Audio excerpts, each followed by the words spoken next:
Hi, everyone. We have discussed already about the meaning of a current and a non-current categorization for assets.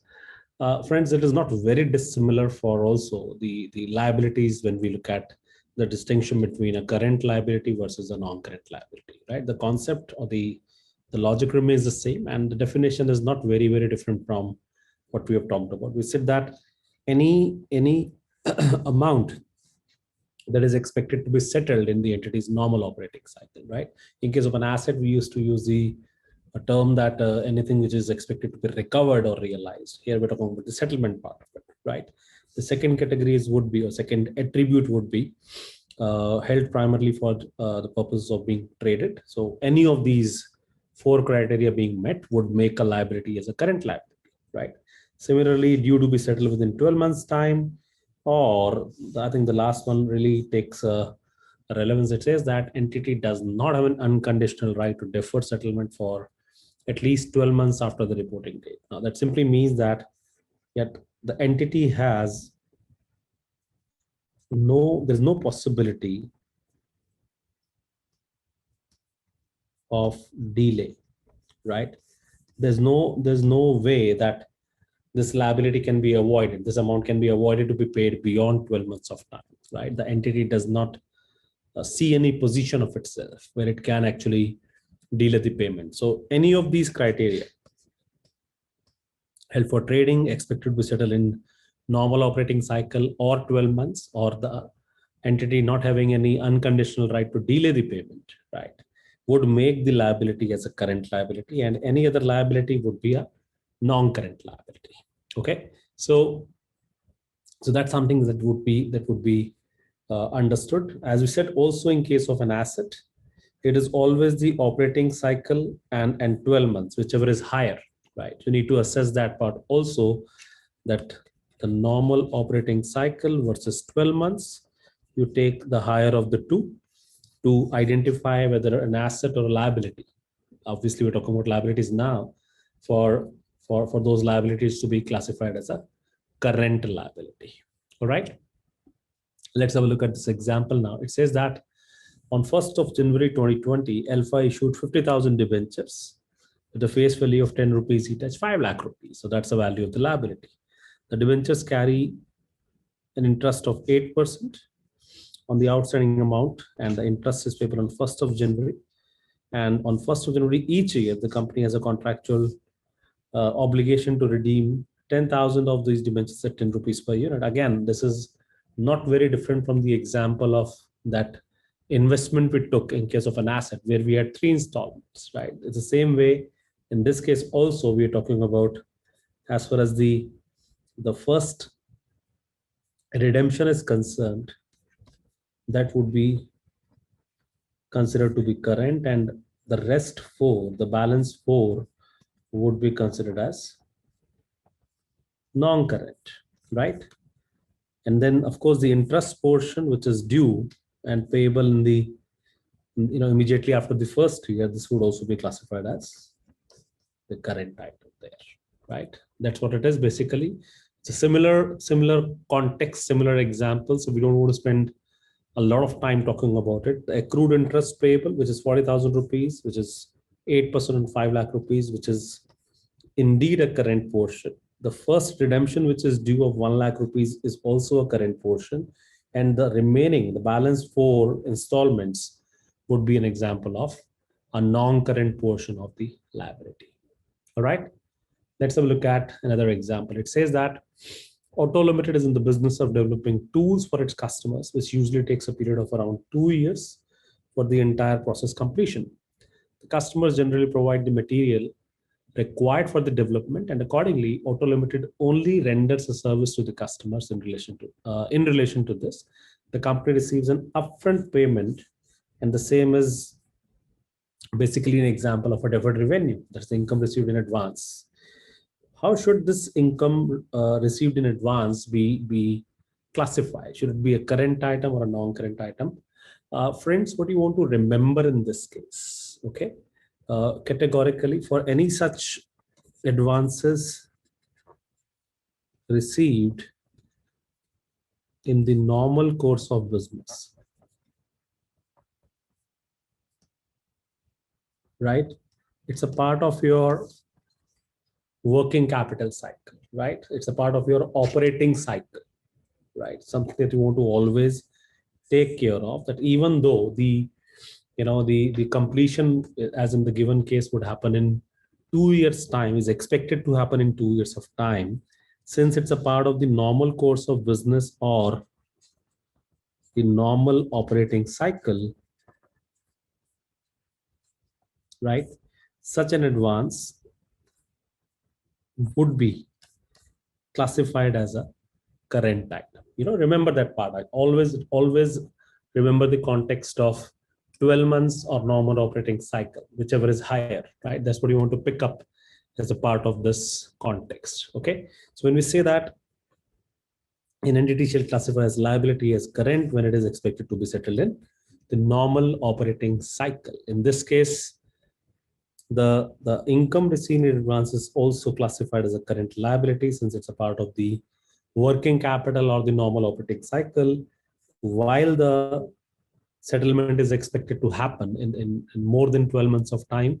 It is very well getting settled within the normal operating cycle, and that's why it becomes an example of a current liability. Okay. Now, one thing that you want to remember here is that it's an income received in advance, so you don't really repay, right? You would be simply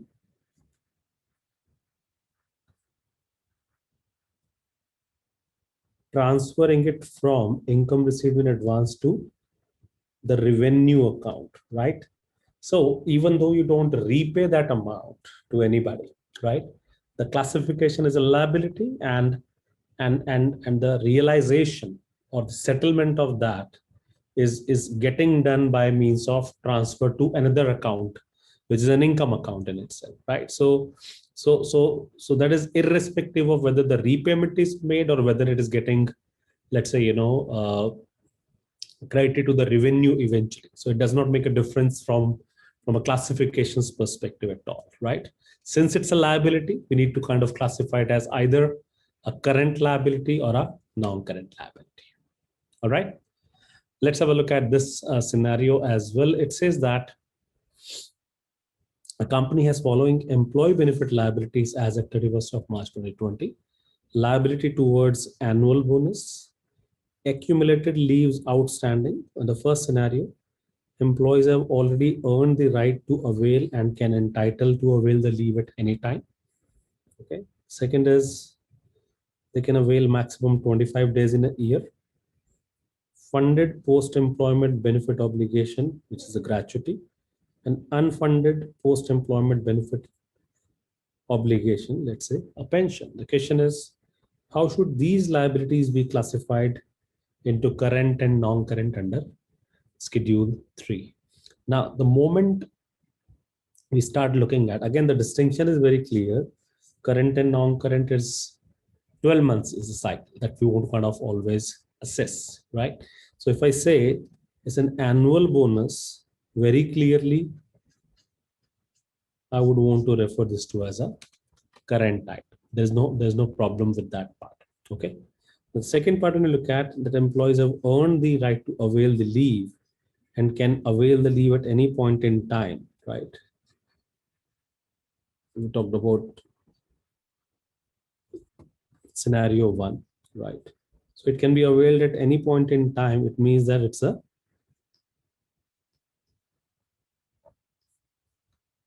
short-term aspect, less than 12 months. So it has to be again a current portion there. Okay. Again, if you look at the second scenario, employees can avail maximum 25 days in a year. Now, for that matter, when you look at any, so let's say scenario two, it shall be non-current in case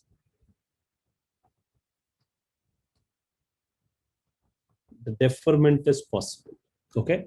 It shall be considered non-current to the extent there is a right to defer that settlement. So there's no clear answer straight away, but we need to kind of give a, the principles, references around it in terms of how should the entity be treating about it, right? It's all about, does the entity have a right to defer the settlement part? That's what we are trying to kind of highlight here. Okay. The funded aspect of gratuity. So we say that in this case, be it a gratuity or even a pension for that matter, whatever is due for settlement within 12 months should be, of course, considered to be a current portion, and something which is beyond 12 months, right, will be considered to be a non-current portion there. Okay. Let's have a look at the formal solution. The bonus liability, since it's an annual cycle, so it becomes current. Accumulated leaves, in the first scenario, it's current. In the second scenario, it would be non-current to the extent there's a deferment, right? Gratuity and obligations both, the pension obligation both, anything within 12 months of time would be current portion, and something which is obviously, lying beyond 12 months of time would be an example of a non-current portion. Okay. Now this is a new discussion. This is an important discussion on the context of, where, for example, an entity has availed a loan facility from a bank. Okay. And normally you would appreciate that, where an entity takes a loan, and in case there are such arrangements, then there are conditions attached to the loan also. Okay. And that's where we say that the lenders, the bank, for example, in the given case, would expect the entity to comply with those conditions, right? But what if the entity does not comply? Okay. So in those cases, the banks would have would have a right normally to claim that money or demand for that money, immediately, even if it's a long term, even if it's not due immediately, right? But the conditions would probably warrant that in case there is a breach of that covenant or a condition, then the liability may become payable on demand. Okay. The question is that, does it really get settled is an important point. It could be a simple argument that I'm taking, let's say, 50 crore rupees from a bank, and I'm supposed to pay it in 10 years of time. And the bank imposes a condition on me that in case my debt equity ratio is not, is not within the range, if it exceeds a particular range of, let's say, 2:1, okay, then the entire 50 crore rupees is payable back. And let's say after the end of year one, this condition is breached. Okay. The bank has every right to ask for the money back from me, right? Which means what? That non-current loan, 50 crore rupees, becomes current immediately. So really, does it, do I really have that money immediately available to me? The answer is very likely no. So in those cases, you usually see that there is a renegotiation. There is a further discussion taking place between me and the lender, for example, the bank in this case, where the terms are discussed again, and probably the bank may agree. The bank also does not want the money to die, right? The entity should not be defaulting. And if I don't have money, probably the only recourse is default. So the banks may oblige where they may not be seeking that repayment immediately. So in those cases, we are saying that even though the entity has breached a provision of a long-term loan arrangement on or before the reporting period, as such that the liability becomes payable on demand, the entity does not classify the liability as a current if the lender has agreed after the reporting period and before the approval of financial statements not to demand the payment. Okay. Now this is something which is again discussed in detail while we are covering it here. This is also is a specific issue which is covered under Ind AS 10, which is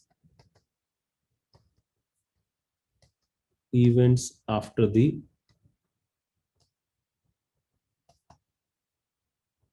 reporting period, right? So this is something which is covered in detail here, where you talk about that if between the reporting period and the reporting date and the date of authorization of financial statements, if the lender agrees that he would not be demanding that repayment, in essence, that loan arrangement is still a long-term arrangement, and that's the reason why it would not be classified as, you know, as current. It would be classified only as non-current. Okay, that's something which is there, provided the period of grace is at least 12 months of time, right? That's something which we are obviously kind of projecting there. Okay, let's have a look at a small case study around it. Of course, this is any which way is going to be discussed much in detail again when we look at Ind AS 10 specifically, but let's have a look at some scenarios. It says that an entity has a long-term loan arrangement containing a debt covenant. The specific requirements of the debt covenant have to be met as at 31st of December every year. The loan is due in more than 12 months of time. The entity breaches the covenant just before the period end, for example, and because of which the loan becomes payable on demand. The question is that whether the debt is presented as a current or a non-current item. Very straightforward, always as a fundamental question. Does the entity have an unconditional right to defer the settlement? Okay. If yes, it's a non-current liability. If no, it is a current liability. That's how you start looking at it. Okay. Although the fact remains that after the reporting period, that agreement has been achieved or obtained. This is the date of approval. This is the reporting period. Somewhere between these two dates, this consensus between the borrower and the lender has been achieved. You still want to call it a non-current liability if in case that agreement is so achieved that the other entity, the lender, is only seeking the payment 12 months later from the date of reporting. Okay. Let's have a look at another scenario. It says that company X has taken a 5-year loan. The loan contains certain debt covenants, for example, filing of quarterly information, failing which the bank can recall the loan and demand repayment thereof. The company has not filed such information for the Q3. The management believes that the default is minor and the bank will not demand the repayment of loan, and the financial statements are approved on 10th of April 2021. The first scenario says the bank has forgiven the breach or not demanded repayment up to 10th of April. And the second scenario says the bank has demanded immediate repayment on 4th of April 1. Now, 4th of April 2021. Now, essentially in this case, what you would like to consider that whether that right is there, the unconditional right to delay the payment is very important. Okay. So normally, by the way, it is expected that the banks would not be seeking a repayment, and you could continue to show or classify such arrangements or such lending arrangements or such loan as non-current, right? However, in case the bank has demanded the repayment, right? In those cases, of course, the classification has to be done, of course, as current in totality. That is something which is the nexus, right? So even the fact remains that under a breach of a minor covenant, it is not expected that such a demand could have been made, but just in case the bank actually goes ahead, then practically the entity does not have an unconditional right to delay that payment. That is something that you want to remember at all point in time. Okay. Again, I think we have talked about it. It's just about understanding in a summarized manner that in case there is a covenant breach, it could be a major or minor, but either of the scenarios, if the bank has demanded repayment before the date of approval, it will be a current portion for sure. Okay. But in other cases, especially in case of a minor covenant, the bank has not demanded repayment or has forgiven, it would continue to be classified as non-current. Okay.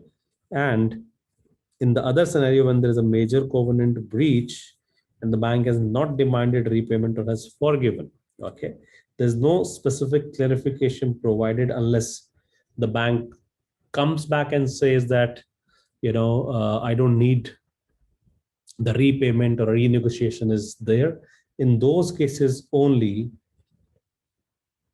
the classification of that liability would be as non-current. Now, the only thing that you want to remember here, why this is so critical, remember those current ratios or the quick ratios, they get severely affected, right? They get adversely affected with this change in the classification. So one has to be very, very comfortable understanding those aspects of classification. From an examination standpoint, it even matters there, because you go wrong somewhere in the classification, well, your examiner is actually waiting for you to make that mistake. You don't want that to happen. All right. That's the way you want to kind of move ahead with this part. Okay. Just an extension of that, we are looking at refinancing or a rollover, right? So there are of course practical instances when the entities, for example, seek funding, and normally the lending institutions like banking companies, etc., they would do a rollover of that fund or refinance the same.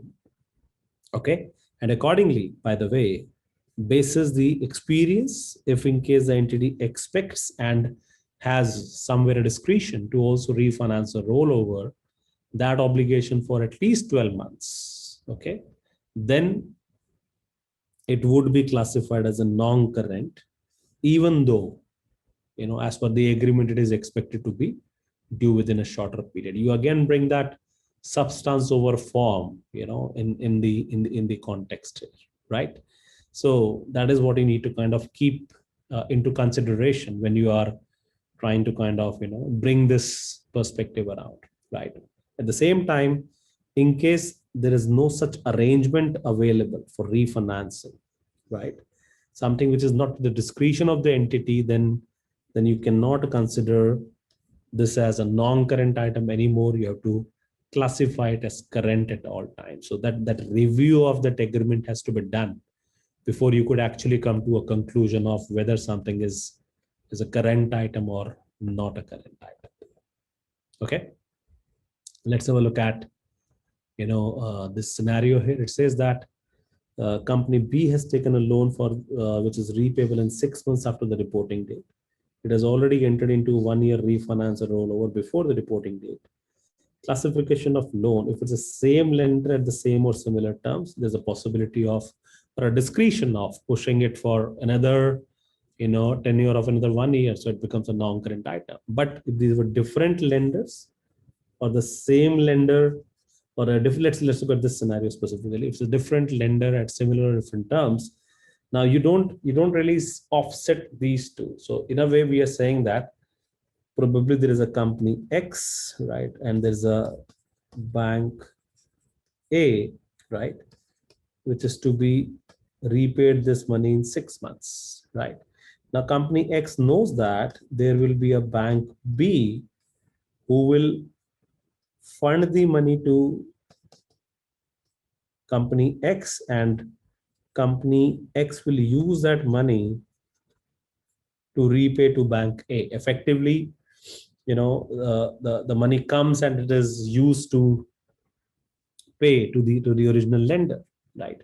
So that is something which is the reference given for the second scenario, right? Now, even though this agreement is in place that the bank B will come and fund, and eventually that fund would be used to repay to bank A, it still remains a current portion, right? Because effectively, the settlement is due within 12 months of time, and there is no unconditional right available to, let's say in our example, company X, where it can delay the payment. It is rather making the payment with the new arrangement, right? In the third scenario, while it's the same lender but there are different terms, it is not a very clear. So it's an open side of it, and various you know uh,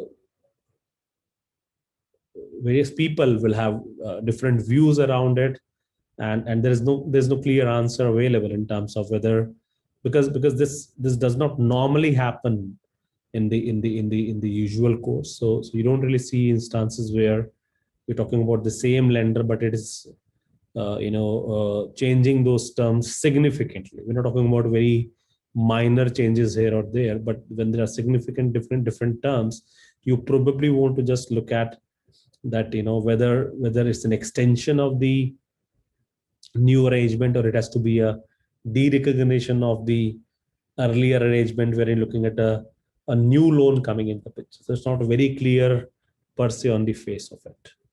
Okay, let's have a look at this example. This is just an extension of what we have discussed, so it won't take us long to explain that. It says that Beta Limited took a term facility with a bank. It has to be paid within 11 months from the end of the reporting period. Before the end of the reporting period, Beta enters into an agreement with the bank by which an existing facility will unconditionally roll into a new facility for a tenure of 6 years. Now, in this case, what should be the classification of the loan facility in the balance sheet of Beta Limited? Naturally, it becomes a non-current one. It is that unconditional right to defer the payment by virtue of a refinancing or a rollover for a six years tenure makes it a non-current for that matter. The second part is what are the new facilities agreed after the end of reporting period, assuming that it is done within, right? Let's take it to the next page, right? In the second scenario, if done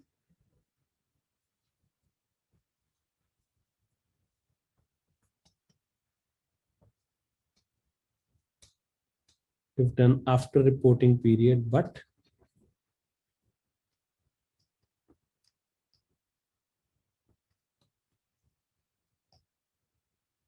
after reporting period, but before authorization date, then it becomes non-current, right?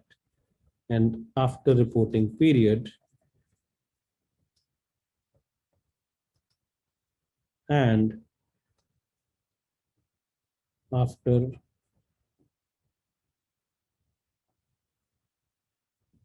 authorization date, then it stays current because you don't expect the changes to come at all, right? The third scenario, what are the new facilities of the bank different from the existing band? Of course, it would clearly be a repayment of earlier facility and a new facility coming in the picture. So the earlier facility would necessarily be, coming in the current category. Finally, what are the new facilities yet to be tied up, but there's a potential. You don't consider that. We just discussed that concept, so it will become current in this case also, right? So likely this is non-current or current depending on when that settlement is taking place, and that's how we start looking at it. Okay, let's have a look at these examples. If you're expecting as a discretion to refinance, then it becomes a non-current item. Okay, in the second scenario, the rollover is done after the reporting date, so this becomes a current item. Okay, the third one, again, there's a different bank. Okay, so it's again becoming a current item. And finally, when this is not at the discretion, again that becomes a current item, straightforward. Okay,